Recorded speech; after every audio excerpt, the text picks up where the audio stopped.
देखो हम लोग चैप्टर चालू कर रहे हैं accounting for dissolution.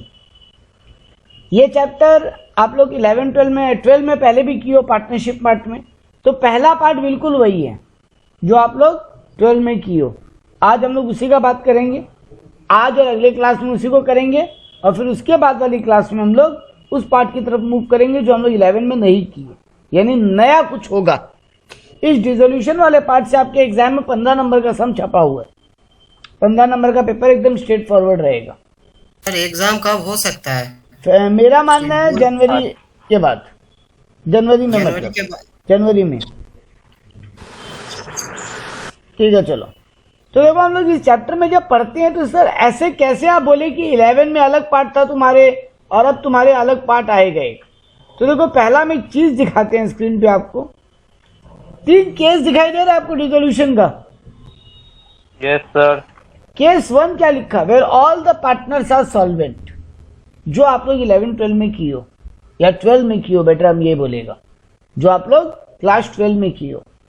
Sub partner जब सॉल्वेंट रहे, मतलब कोई दिवालिया नहीं हुआ, कोई बैंकरप्ट नहीं हुआ, कोई इंसॉल्वेंट नहीं हुआ, और पार्टनरशिप फॉर्म हम लोग बंद कर रहे हैं। यही पार्ट आप लोग क्लास 12 में किए थे, dissolution of partnership form. Case 2 है when some of the partner are solvent and other are insolvent. कुछ पार्टनर लोग सॉल्वेंट रह गए, कुछ इंसॉल्वेंट हो गए, जहां गार्नर वर्सेस मरे का रूल लगेगा। 2 राइटर थे, गार्नर एंड मरे। विल्किंस भी था। हाँ विल्किंस भी है, विल्किंस भी है। मेन ये गार्नर वर्सेस मरे के नाम से गार्नर वर्सेस मरे, इन्हीं के नाम से ये फेमस हुआ। एक्चुअली में ये लोग कोई मतलब राइटर नहीं, ये लोग पार्टनर थे और मतलब इंसॉल्वेंट हो गया था। हाँ ये लोग इंसॉल्वेंट हुए, इनमें सब इंसॉल्वेंट नहीं हुए, कोई एक दिन इंसॉल्वेंट हुआ, हाँ विल्किंस इंसॉल्वेंट हुआ, बाकी दोनों नहीं हुए। तो यही केस 2 हम लोग पढ़ेंगे यहाँ पे, some of the partner are solvent and other are insolvent. और थर्ड केस जो पढ़ेंगे, all the partners are insolvent, सब इंसॉल्वेंट हो जाए और जब पार्टनरशिप फॉर्म बंद करना पड़ जाए तो कैसे उसका अकाउंटिंग करेंगे। तो इस चैप्टर में हम लोग 3 पार्ट पढ़ते हैं। केस 1 में when all the partners are solvent, इस पे भी एग्जाम में एक सम्स रहेगा, और एक सम्स रहेगा केस 2 और 3 में से कहीं से भी, some of the partner are solvent और ऑल आर इंसॉल्वेंट। तो पहले आज पढ़ते हैं where all the partners are solvent, case 1। ये केस आप लोग क्लास 11 में भी 12 में भी पढ़े हो। लॉजिकली अगर हम एकदम समरी में पहले नटशेल में चैप्टर को अगर हम बोल दें आपको, तो कहानी यही है, हम लोग 3 चीज बनाएंगे एग्जाम में, या 3 अकाउंट खुलेगा यहाँ पे। एक रियलाइजेशन अकाउंट, 2 पार्टनर्स कैपिटल, और तीसरा कैश या बैंक अकाउंट। यहाँ बैलेंस शीट बन नहीं सकता क्योंकि आगे फॉर्म कंटिन्यू नहीं होगा, तो एसेट बैलेंसेस बचेगा कहां से, एसेट या लायबिलिटी का बैलेंसेस बचने नहीं चाहिए क्योंकि आप बिजनेस बंद कर दियो। सर रियलाइजेशन अकाउंट का मेन काम क्या है, हम लोग सारा एसेट लायबिलिटी का लेजर। देखो एक बिजनेस में या एक अकाउंट्स में 100 रकम के लेजर हो सकते हैं, बिल्डिंग का एक लेजर, फर्नीचर का एक लेजर, मशीनरी का एक लेजर, क्रेडिटर का एक लेजर, डेटर का एक लेजर, कैपिटल का एक लेजर, रिजर्व्स का एक लेजर, बहुत सारे लेजर्स हो सकते हैं। सब लेजर को एक एक करके क्लोज करना बहुत मुश्किल है, सब लेजर को एक एक करके क्लोज करना बहुत मुश्किल है। इसीलिए भी खतरा है। क्या बोल रहे हो? बहुत सारा अगर हो भी गया तो गलती होने का खतरा है। गलती होने का खतरा है, वेरी गुड।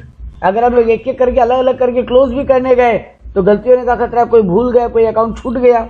हाँ। इसीलिए क्या करते हैं, एक अकाउंट खोलते हैं रियलाइजेशन अकाउंट, सारा एसेट लायबिलिटी को उठा के।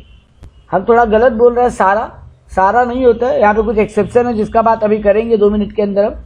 पहले हम एक बार यही बोलते हैं, सारा एसेट लायबिलिटी को उठा के हम लोग उस अकाउंट में फेंक देंगे, मतलब सब लेजर को एक लेजर में क्लोज कर देंगे, सब लेजर का बैलेंसेस को ट्रांसफर कर देंगे एक लेजर में, उस लेजर का नाम है रियलाइजेशन अकाउंट। अब वहीं से जो एसेट बिकेगा या जो लायबिलिटी बिकेगा, सॉरी लायबिलिटी का पेमेंट होगा, या कोई एसेट से पैसा रियलाइज होगा, या कोई पार्टनर उठा के ले जाएगा एसेट को, या कोई पार्टनर उठा के ले जाएगा लायबिलिटी को, सब उसी अकाउंट के थ्रू होगा। मतलब जब हम इनको बेचना चालू करेंगे एसेट्स को, या जब इन एसेट से पैसा उठाना चालू करेंगे, या जब इन एसेट को पार्टनर घर ले जाना चालू करेगा, या जब ये लाइबिलिटीज को पेमेंट करना चालू करेंगे, या जब ये लाइबिलिटीज को पार्टनर बोलेगा हम पे ऑफ कर देंगे, एक ही अकाउंट के थ्रू ये लोग बंद होगा, रियलाइजेशन अकाउंट के थ्रू। तो पहला काम क्या बोला, हमको सारे एसेट लाइबिलिटीज को उठा के रियलाइजेशन अकाउंट में फेंक देना है, सबको वहां पे क्लोज कर देना है। जब हम सारा बोला तो हम बोला मैं गलती किया, 3-4 लेजर ऐसे हैं जिनको हम लोग क्लोज नहीं करते। ऐसे पार्टनर्स कैपिटल अकाउंट को रियलाइजेशन अकाउंट में भेज के बंद नहीं करते। पार्टनर्स कैपिटल्स को, बैलेंस शीट में कैपिटल होगा ना पार्टनर्स का, ABCD 4 पार्टनर है, तो चारों का बैलेंस शीट में कैपिटल होगा। उन कैपिटल को हम लोग पार्टनर्स कैपिटल अकाउंट में ले आके बंद करेंगे, उन कैपिटल को हम लोग रियलाइजेशन में बंद नहीं करेंगे। इसके अलावा सर और क्या रियलाइजेशन अकाउंट में बंद नहीं करते? कैश और बैंक का अगर बैलेंस है, क्योंकि अभी हम क्या बोला, ओवरड्राफ्ट। हाँ, इनको क्यों नहीं बंद करते?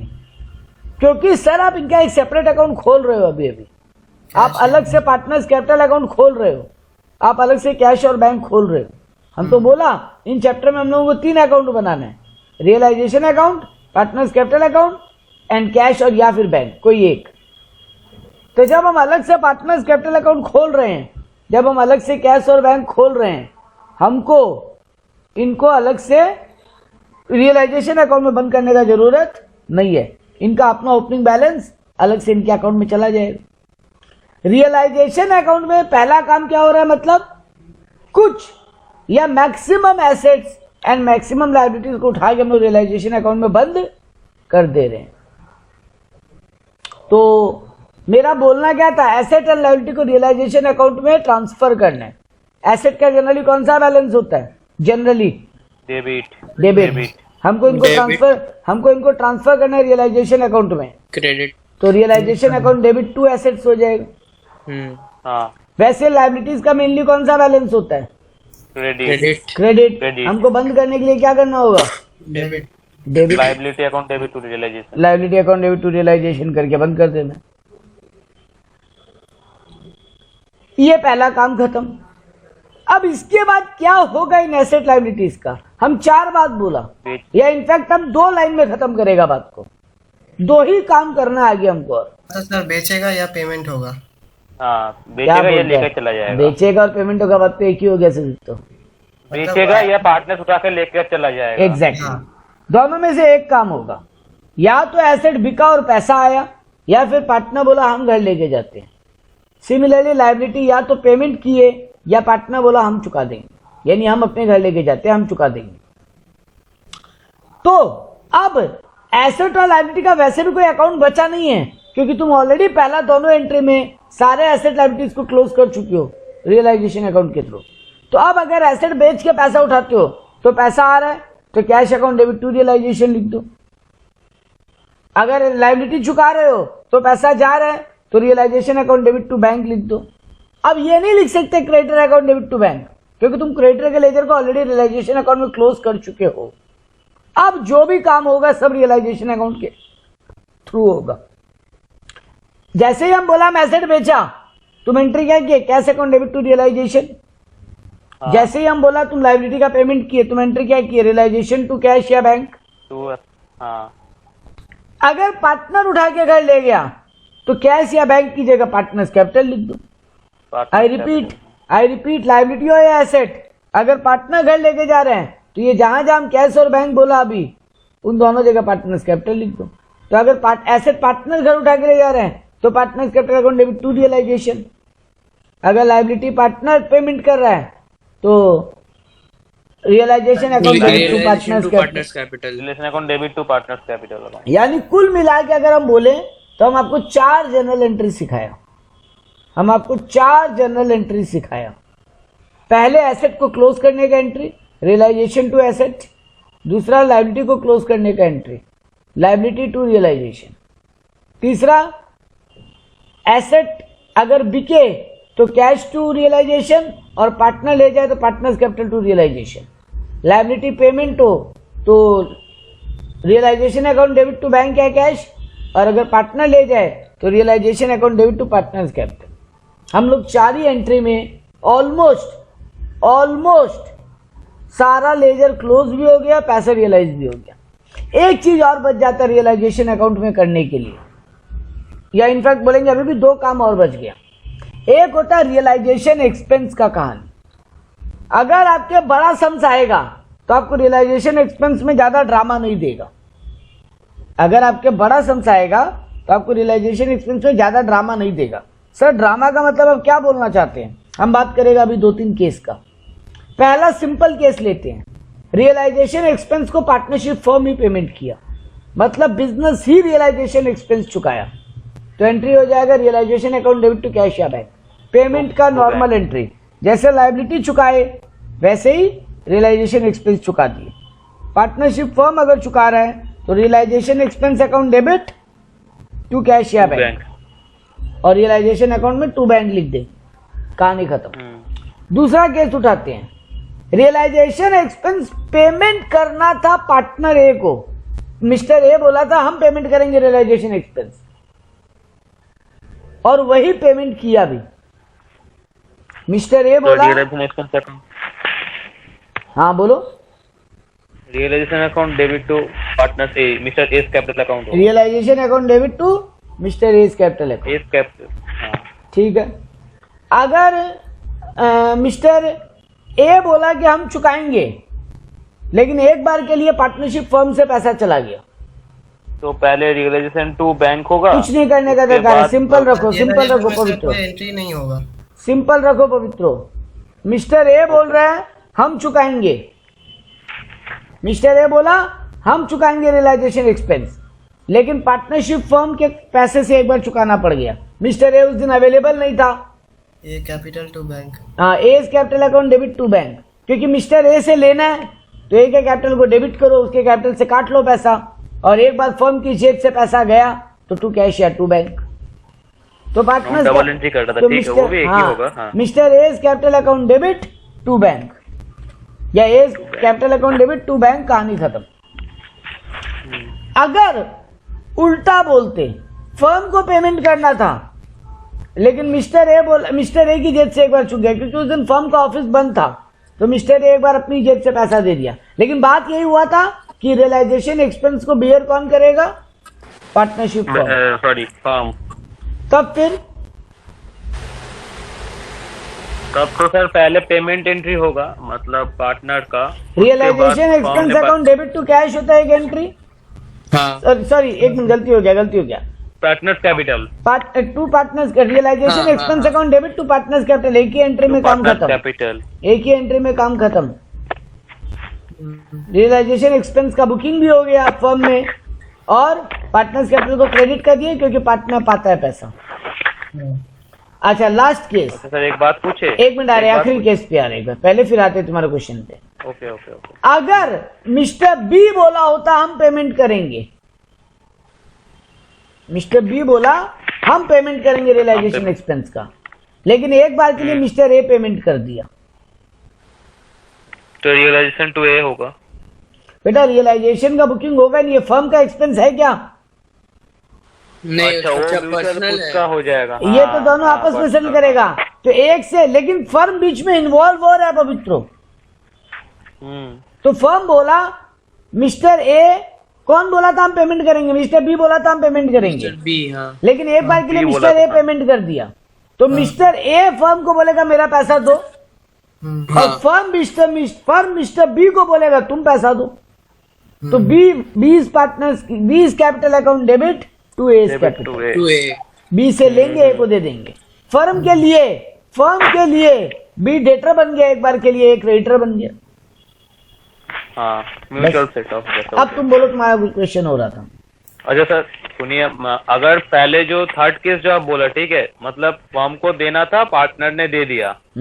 हाँ, अब पार्टनर ने पहले तो दे दिया, उसको तो एंट्री एक हुआ, बाद में अगर पार्टनर ने दिया, पार्टनर को दे देंगे। एक मिनट पवित्रो, पार्टनर अगर दे दिया तो एंट्री क्या हुआ? Realisation account debit to partners capital होगा।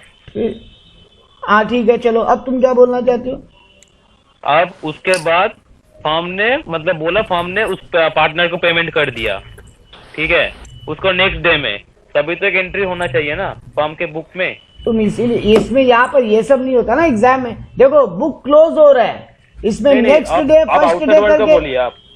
हाँ क्या बोल रहे हो? आप रियल वर्ल्ड में चले जाइए ना। हाँ रियल वर्ल्ड में जा रहे हैं, रियल वर्ल्ड में जा रहे हैं। हाँ रियल वर्ल्ड में ये सब का रोज रोज एंट्री नहीं करेगा, क्योंकि तुम ऑलरेडी बिजनेस बंद कर रहा है, तो रोज रोज बैठ के क्या जर्नल एंट्री पास करेगा तुम? ये सब का तुम एक बार में एडजस्टमेंट एंट्री कर लेते हैं। अच्छा अच्छा अच्छा। रियल वर्ल्ड में तुम सोचो ना, रियल वर्ल्ड में जिस दिन पार्टनर पेमेंट किया, जिस दिन पार्टनर पेमेंट किया उस दिन तो वैसे भी बुक्स बिजनेस को कोई एंट्री नहीं करना है। हाँ ठीक ठीक। उस दिन बिजनेस कोई एंट्री क्यों करेगा? पार्टनर के जेब से पैसा है, हो जा रहा है। बिजनेस में ना कुछ आया ना कुछ गया। तुम करना चाहो तुम दो एंट्री कर लो पवित्रो, ना नहीं है एग्जाम में भी तुमको कोई काट के जीरो नहीं देगा इसका, तुमको नंबर मिलेगा बिल्कुल एकदम बकायदा नंबर मिलेगा। तुम दो एंट्री कर लो, अल्टीमेट इम्पैक्ट वही आना चाहिए।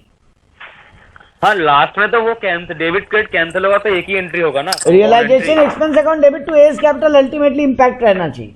हाँ हाँ हाँ ठीक है, गलत नहीं हो, तुम अपनी जगह सही हो पवित्रो, बट इतना एंट्री करने का जरूरत नहीं है क्योंकि बिजनेस ही बंद हो रहा है, तो क्या तो इतना जर्नल रिकॉर्ड करके कर लेगा? अल्टीमेटली तो सब जीरो करना है ना। हाँ, तो तुम पहले एक लेयर खोलेगा कैश बैंक का, उसके बाद फिर बंद करेगा, क्या फायदा होगा इतना कहानी करके? हाँ हाँ इसीलिए ठीक है, कोई बात नहीं, सही हो तुम। तो ये हुआ हमारा कहानी। अब सर आखिरी बात पे आगे सम्स को खत्म करेंगे। अगर रियलाइजेशन अकाउंट से प्रॉफिट या लॉस निकलेगा वो पार्टनर्स कैपिटल में चला जाएगा, अगर प्रॉफिट होगा तो पार्टनर्स कैपिटल के क्रेडिट में चला जाएगा, अगर रियलाइजेशन अकाउंट में लॉस आएगा तो वो डेबिट में चला जाएगा। अब पहले तुम पार्टनर्स कैपिटल अकाउंट को बंद नहीं करोगे, या बंद कर सकते हो, पहले पार्टनर्स कैपिटल अकाउंट को बंद कर लो। कैसे बंद करोगे?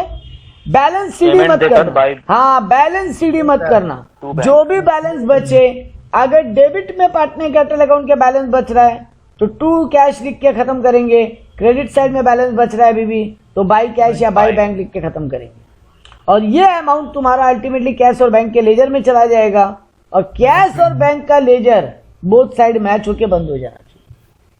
हाँ। क्योंकि अगर कैश बैंक में बैलेंस बच गया तो अभी भी बिजनेस कंटिन्यू रह गया, तो बिजनेस तो वैसे भी हम कंटिन्यू नहीं रख रहे, हम तो क्लोज कर। हाँ हाँ हाँ। अब आता है यहाँ पे कुछ एक इंपॉर्टेंट बात लिखा हुआ है, तो देखो केस 1 के अंदर, where all the partners are solvent the loan from any partner is to be paid first. अगर कोई पार्टनर का लोन है तो वो पहले पेमेंट होगा, और लोन भी हम लोग पार्टनर्स लोन को हम लोग रियलाइजेशन अकाउंट में ट्रांसफर नहीं करते। I repeat again, partners capital को, कैश एंड बैंक के बैलेंस को और पार्टनर के लोन अकाउंट को हम लोग रियलाइजेशन अकाउंट में क्लोज नहीं करते। ये तीनों चीज अलग अकाउंट बना के करता है। हाँ, लोन अकाउंट सेपरेटली क्लोज होता है, क्योंकि लोन और कैपिटल एक चीज नहीं है, दोनों एकदम सेपरेट इंपॉर्टेंट आइटम है। तो ये बात एक और याद रखो, वाइफ का लोन आएगा। हाँ एकदम, हम पार्टनर लोन बोला, देखो पार्टनर की वाइफ या पार्टनर का साला या पार्टनर का जीजाजी या पार्टनर का मामा, इससे हमको कोई फर्क पड़ता है क्या? एग्जैक्टली पवित्र थर्ड पार्टी हो गया। मेरे लिए वो थर्ड पार्टी है, चाहे वाइफ हो, चाहे मामा, दादा, काका, दुश्मन, कोई भी हो, मेरे को कोई फर्क नहीं पड़ता। पार्टनर्स दुश्मन लोन अकाउंट भी हो तो भी फर्क नहीं पड़ता मेरे लिए, वो भी आउटसाइडर है, थर्ड पार्टी है। सिर्फ पार्टनर जो लोन दिया है वो वाला लोन हम लोग रियलाइजेशन अकाउंट में बंद नहीं करेंगे। उसका क्या करेंगे? अलग अकाउंट पे अकाउंट का नौटंकी नहीं करना है, simple partners loan account debit to bank करके एंट्री कर देंगे। मतलब लोन के लेजर को डायरेक्टली क्लोज करेंगे। जैसे हम लोग स्टार्टिंग में बात कर रहे थे कि हम लोग अलग अलग भी तो क्लोज कर सकते थे सारा लेजर को, एसेट लायबिलिटी का। करते क्यों नहीं? क्योंकि कंफ्यूजन होने का डर रहता है। ठीक है, लेकिन लोन अकाउंट हम लोग डायरेक्टली क्लोज कर देंगे। मतलब जो लोन का लेजर खुला हुआ होगा वहां आखिरी एंट्री पास होगा। डिसाइड हो गया है कि फर्म डिसॉल्व करना है? हाँ डिसाइड हो गया सर। तो डिसाइड हो गया है तो सबसे पहले काम करो, लोन अकाउंट में एंट्री मारो, partners loan account to bank, और क्लोज करो। वैसे ही अगर फर्म कोई पार्टनर से लोन लिया है तो उसको भी डायरेक्टली क्लोज करो, bank account debit to partners loan बोल के। मैं सॉरी पार्टनर कोई लोन लिया है, पार्टनर कोई लोन लिया है अगर फर्म से, तो वो पैसा रियलाइज करके खत्म करो, bank to partners loan account. ये अकाउंट क्लोज नहीं होते ऐसे रियलाइजेशन अकाउंट। इसके अलावा बाकी सबके लिए हम लोग टोटल 4 एंट्री सीखे, उन 4 एंट्री को फॉलो करो और इंपैक्ट मारो। जैसे देखो यहां पे एक सम दिया, एबीसीआर पार्टनर्स इन अ फर्म। मेरा पहला केस 1 खत्म हो गया, all partner are solvent. All partner are solvent का केस 1 मेरा खत्म हो गया। यही हम लोग क्लास 12 में अकाउंट्स में पढ़े थे, उसको हम पूरा नटशेल में बोल दिया 20 मिनट में। तो देखो ABC limited are partner in a firm sharing profit and loss in the ratio of 3:2:1। They decide to dissolve the partnership business on 31 December 2017। 3:2:1 का रेशियो है, फर्म को बंद करने का बात नहीं है। तो देखो कैपिटल में तुमको ए बी सी तीनों का कैपिटल दिखा रहा है, 20,000, 10,000, 2,000। तुमको बैंक ओवरड्राफ्ट का बैलेंस दिखा रहा है 6,000, सन्ड्री क्रेडिटर दिखा रहा है 12,000। इधर एसेट में दिखा रहा है मशीनरी 31, फर्नीचर 3,000, स्टॉक 10,000, डेटर 6,000। अच्छा एक इंपॉर्टेंट बात और है, जब तुम एसेट बेचोगे और cash to realisation entry pass करोगे, जब तुम एसेट बेचोगे और cash to realisation entry pass करोगे, अमाउंट कौन सा होगा? वो जो जिसमें वो रियलाइज जिसमें हो रहा है, मतलब जितना में बेचे 5,000 का मशीन है, हाँ 5,000 का मशीन है, वो 4,000 बिका, वो 4,000 आएगा। Very good. अगर पार्टनर अगर घर ले गए तब भी बुक वैल्यू है, मतलब वो जिसपे वैल्यू में ले जा रहा है। Very good. हमेशा एक चीज ध्यान रख लेना, वैल्यू जिसमें बिक रहा है या वैल्यू जिसमें पार्टनर घर लेके जा रहा है वही रियलाइजेशन अकाउंट में आएगा। हाँ अगर सम साइलेंट है उसके ऊपर तब क्या करेंगे? तब बुक वैल्यू में बीच जाएगा। ब्लेंडर मार दिए सब। अगर डिप्रिसिएशन तो होगा ही ना। नहीं तब बिकेगा भी नहीं था। एग्जैक्टली पवित्रो एंड सुदित्रो एंड स्वप्निल, अगर एसेट के मामले में क्वेश्चन साइलेंट है, से फॉर एग्जांपल तुमको इस सब में दिखाई दे रहा है ना 4 एसेट है, मशीन, फर्नीचर, स्टॉक और डेटर। मान लो फर्नीचर के बारे में क्वेश्चन साइलेंट है लेट से, नहीं वो कुछ नहीं करेंगे। हाँ तब कुछ नहीं करेंगे, लेकिन लायबिलिटी के लिए अगर क्वेश्चन साइलेंट है तो तुम पेमेंट करोगे। अच्छा हाँ वो तो होगा ही। हाँ ये इंपॉर्टेंट बात ध्यान रखना। एसेट हो सकता है ना वो एसेट कोई नहीं लिया, वो कबाड़ा था, किसी को पसंद ही नहीं आया, कोई नहीं लिया, तो उसको तो तुम पहले ही कैंसिल करके बुक से तो राइट ऑफ कर ही दिए, पहले ही जनरल एंट्री में एसेट रियलाइजेशन टू एसेट करके तुम एसेट वैसे भी बुक से तो बंद कर ही दिए। अब उसको कोई नहीं उठा के ले गया, पूरा का पूरा लॉस हो गया तुम्हारा। अच्छा वो तो बुक होगा पर वो बेचने का कोई एंट्री नहीं हाँ होगा, बेटा उसको बुक करना नहीं बोलते, उसको कैंसिल करना बोलते हैं। बुक करना तो एसेट अकाउंट डेबिट करना होता। हाँ तुम क्या एंट्री पास करते हो? Realisation account debit to asset ना, टू एसेट। हाँ यानी तुम बुक से मतलब यानी तुम एसेट को क्लोज कर रहे हो, लेजर को राइट ऑफ कर रहे हो, राइट ऑफ।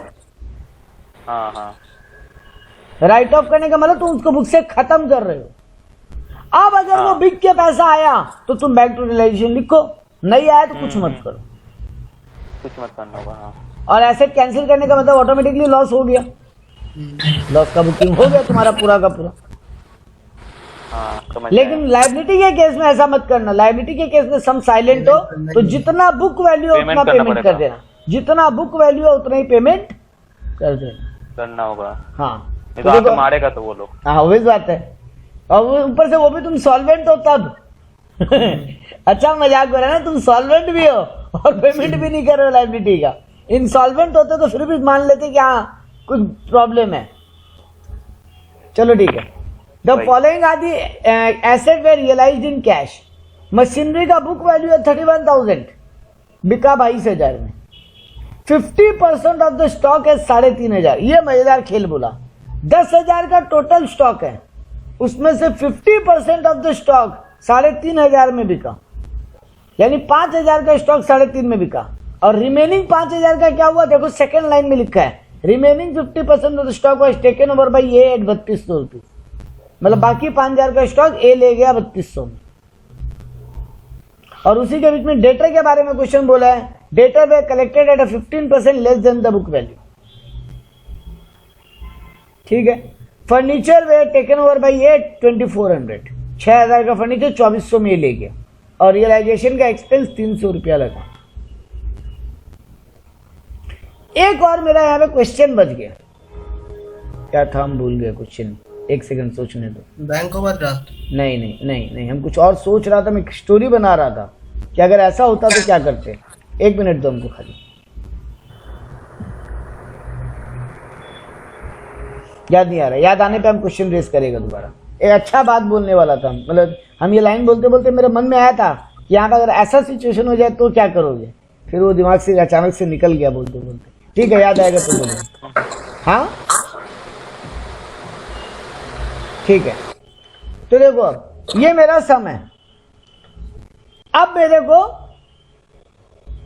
सम में मांगा क्या, prepare journal entries in the books of firm and also prepare realisation account, bank account and partners capital account.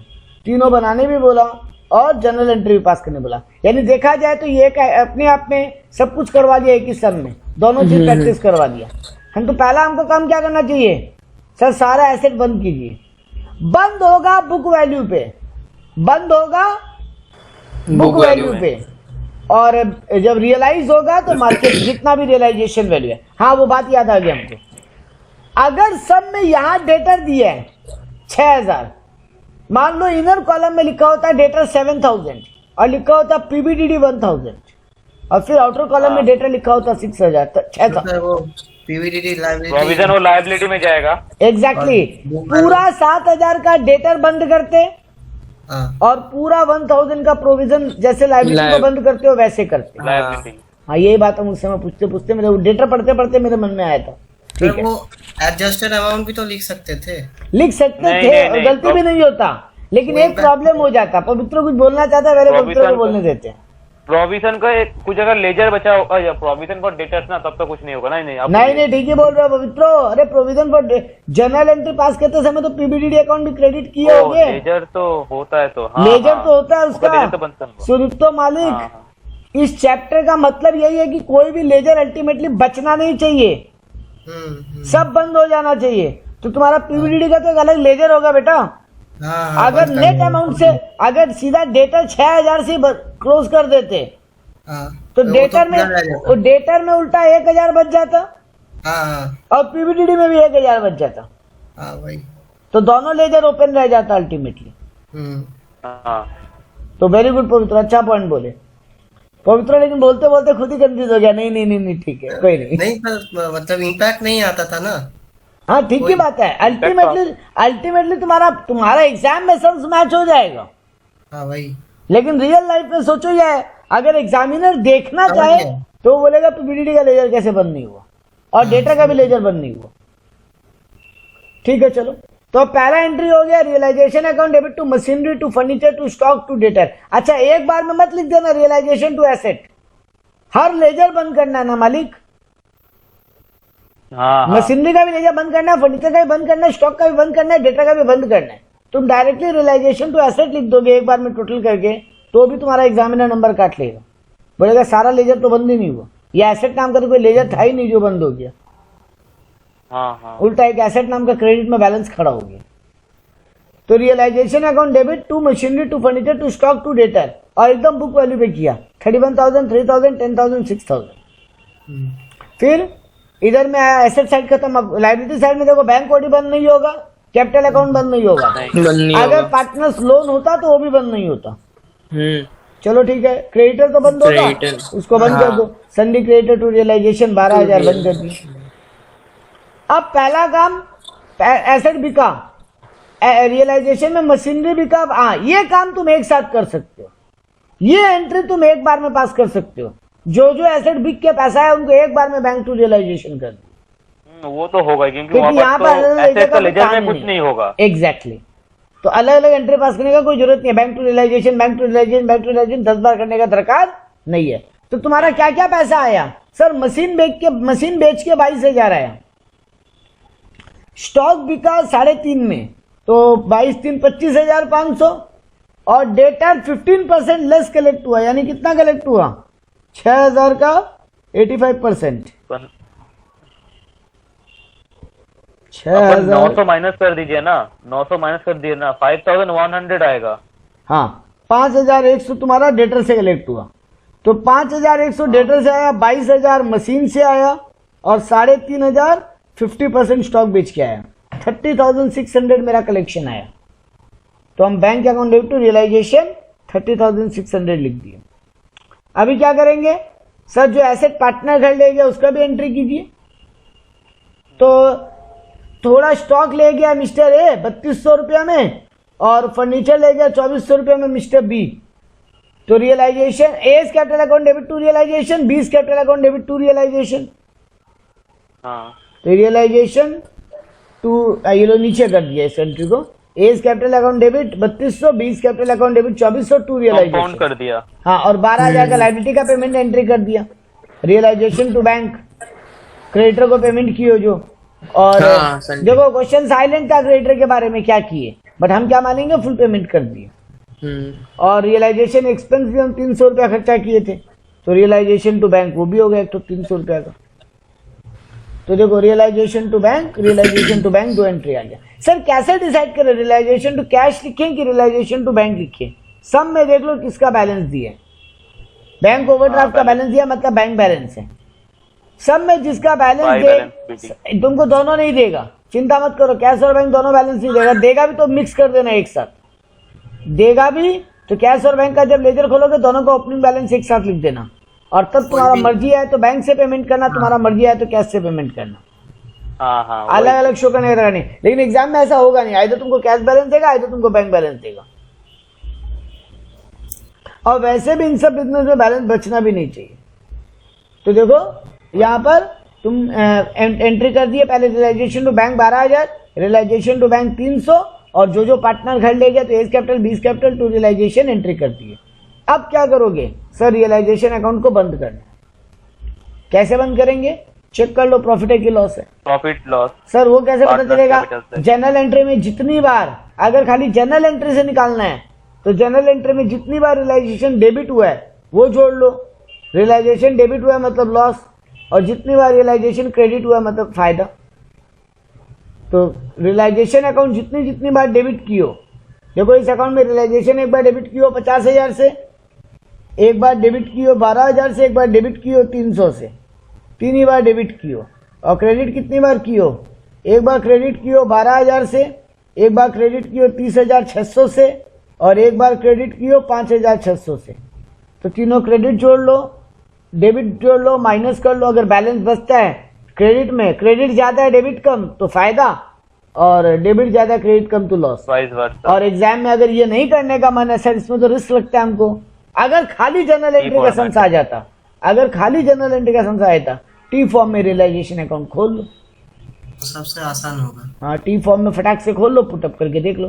देखो यहाँ पे लॉस आ रहे हैं भाई, रियल पार्टनर्स कैपिटल लॉस आ रहे हैं 14,100 का, तो लॉस आएगा तो एंट्री क्या होगा, लॉस कैपिटल को कम कर देता है। तो A capital account debit, B capital account debit, C capital account debit to realisation, हो गया एंट्री, कहानी खत्म। अब बनाओगे bank partners capital account.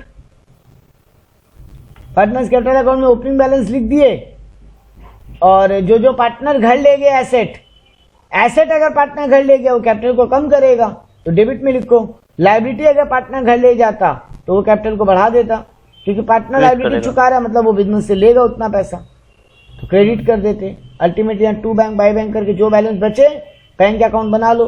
Bank account में ओपनिंग बैलेंस ओवरड्राफ्ट था तो भाई बैलेंस बीडी 6,000 लिखिए, क्रेडिटर को पेमेंट करे हो 12,000, पैसा जा रहा है, एसेट बेच के पैसा उठाए हो पैसा आ रहा है, रियलाइजेशन एक्सपेंस पेमेंट की हो पैसा जा रहा है, और पार्टनर्स कैपिटल अकाउंट जो बनाए थे उसमें बाई बैंक है सी में, मतलब सी से उतना पैसा मिल रहा है, तो मिल रहा है तो डेबिट में लिखिए पार्टनर बैंक अकाउंट के।